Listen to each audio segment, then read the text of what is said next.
This is one of the most bizarre mysteries that's gone unsolved for more than 65 years. And it's only just getting attention today because of how strange it is. In the early hours of December in 1957, a small neighborhood in the south of San Francisco was awoken to the sound of a police siren. It was around 4 a.m. and many residents looked out their windows to see what was going on. But the sight that they saw would stay with them forever. On the corner of the street, standing in front of a house, at number 1300 was a police car with its spotlight flashing. Next to the car were two patrolmen talking to a man in a hat and coat. The man looked distressed and was gesticulating wildly as he spoke. Then, just when the residents were wondering what was going on, a second police car arrived. More officers came out and soon there must have been at least 6 of them standing in front of the house. They were all talking urgently in hushed tones, but the man in the hat seemed to be yelling. He even took a swing at one of the officers and was subdued by them. Eventually, he was led away in handcuffs while the officers went back into the house. It was clear from the commotion that something serious had happened. But what?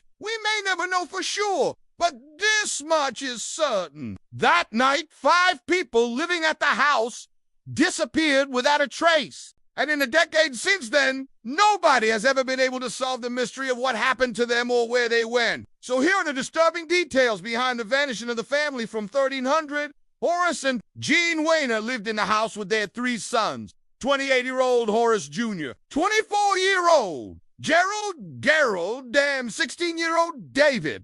They were an ordinary family who kept themselves to themselves, but recently, some of the neighbors had begun to notice some unusual things happening at the house. On November 1, residents saw Gerald standing on the roof of the garage, and another neighbor saw him and David carrying guns. What exactly they were doing with these firearms is not known, but it certainly raised eyebrows. Then a few days later, on the 28th, the neighbors heard gunshots coming from the house. Nobody thought too much about it at the time, but it was perhaps a sign of the dark events that were about to unfold. Then on the morning of December, a friend of the family called in sick to work and drove to 1300 to check in on him. He was worried about his friend, but he could never have imagined what he was about to witness. When he arrived at the house, he found it unlocked and immediately noticed signs that a struggle had taken place inside. There was a vase on the floor and a chair was knocked over, but it wasn't clear if this was a robbery gone wrong or something else entirely. As he looked around,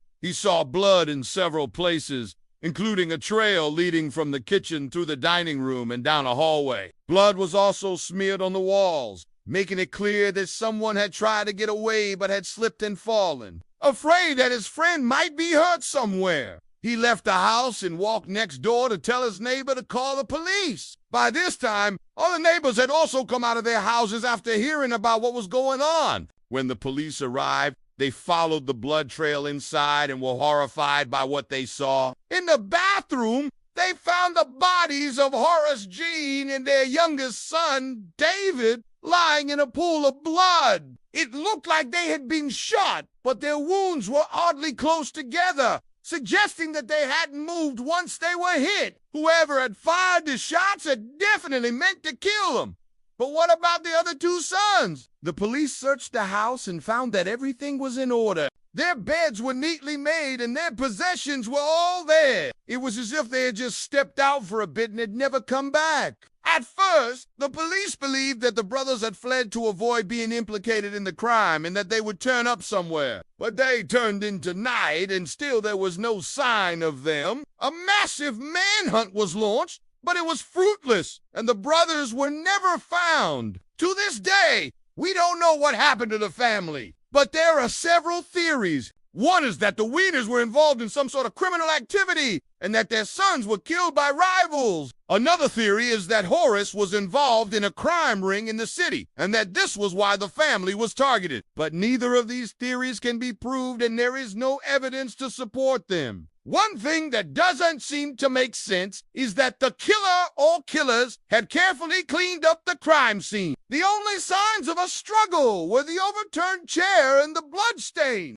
Even the murder weapon had been cleaned up. If the police had been able to find this, it could have given them a lead. But so far, it has never been found. The fact that the house was unlocked when the friend arrived is another puzzle. Did the murderer leave the door open on purpose? Maybe they assumed that the friend would call the police and wanted to give the authorities the impression that it was a random attack. But why? Why would they want to do that? There is simply no way to know. The behavior of the unidentified man seen arguing with the police outside the house is another strange part of the mystery. Who was he? Was he a friend of the family? A relative? Or perhaps the killer trying to interfere with the investigation? After seeing him speak to the officers, one resident ran into her house to grab her binoculars and watched him closely. According to her, he was white and about 6'2". He was wearing a black top hat and a long black coat. His face was covered in shadows,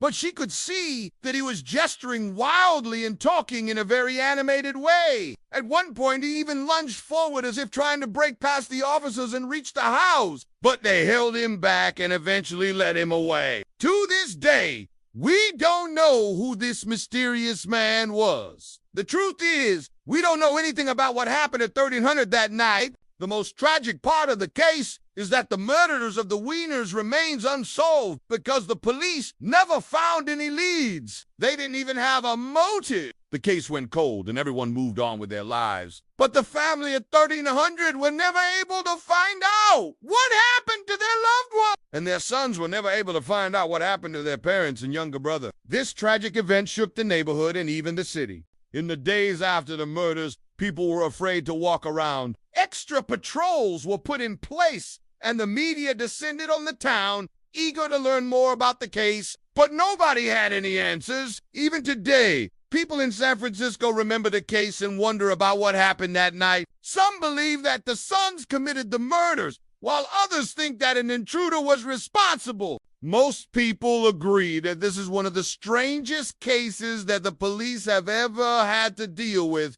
and that it will likely remain a mystery forever. As for the house itself, it's still there, although it looks very different now than it did in 1957. No one has ever lived there since the murders, and it is often referred to as the murder house. For many years, it was empty until recently when it was converted into a crappery. The owner hopes that opening the business will bring life back to the house and that one day people will stop referring to it as the murder house. But whether they do or not, one thing is for sure. This is a case that will never be forgotten. What do you think happened to the family?